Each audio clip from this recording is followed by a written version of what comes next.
Hello. It's a laundry day today, and I've also been writing like nobody's business lately.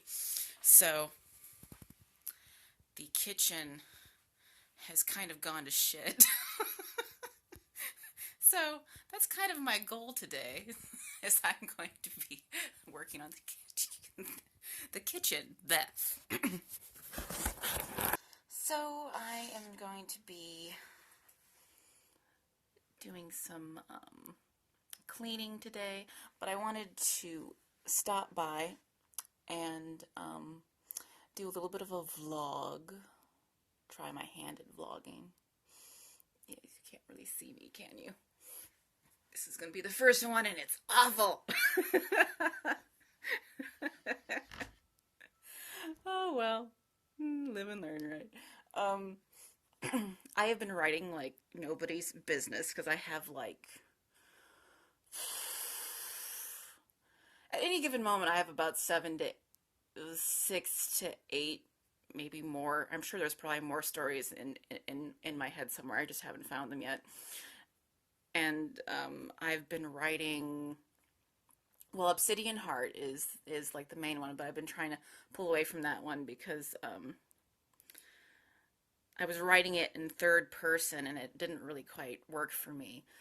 And then I was writing a story that I was calling The Rug, which I'm now going to be calling it The Rugged, about a girl who is going through some tough time in her life, and she is instructed by her Aunt Ma, as I have her named, to sweep the floor, the hardwood floor, and she sweeps things.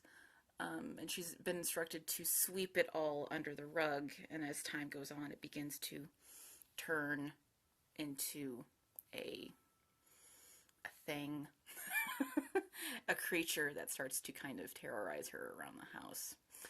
And so I've been working on that one.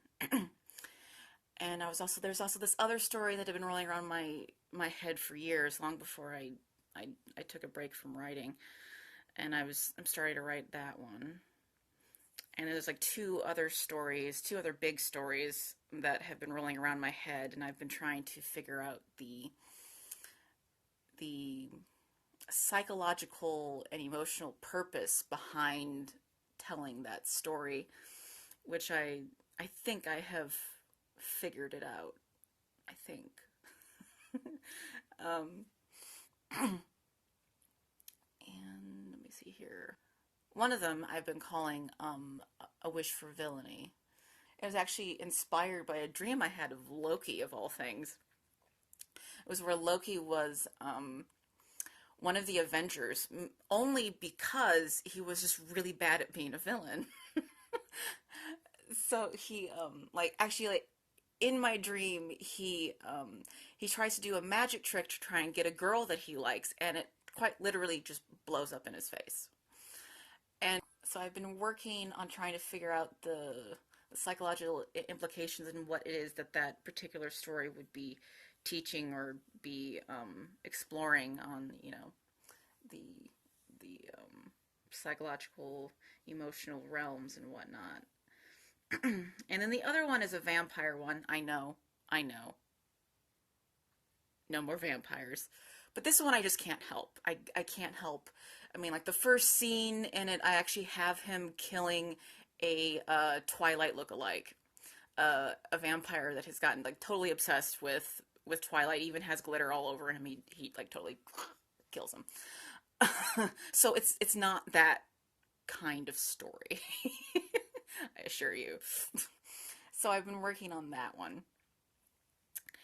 And then, of course, there's Obsidian Heart, which I had just figured out sort of like the climactic part of that.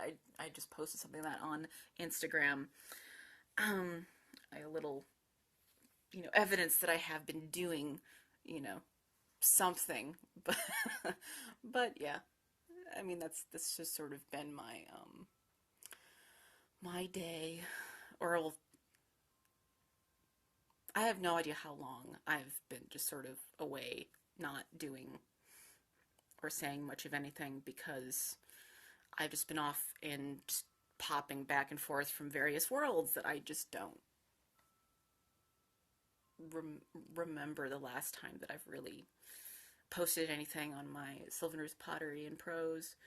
I think that's it. I gotta get to cleaning this kitchen because it's god fucking awful.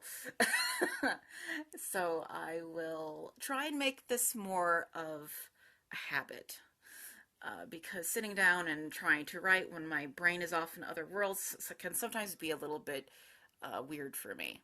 So I will try and do more of this, and I will try not to say or so much. Bear with me on that one. It'll be a learning curve. And yes, I've also cut my hair too. I cut it all off because I got tired of having long hair.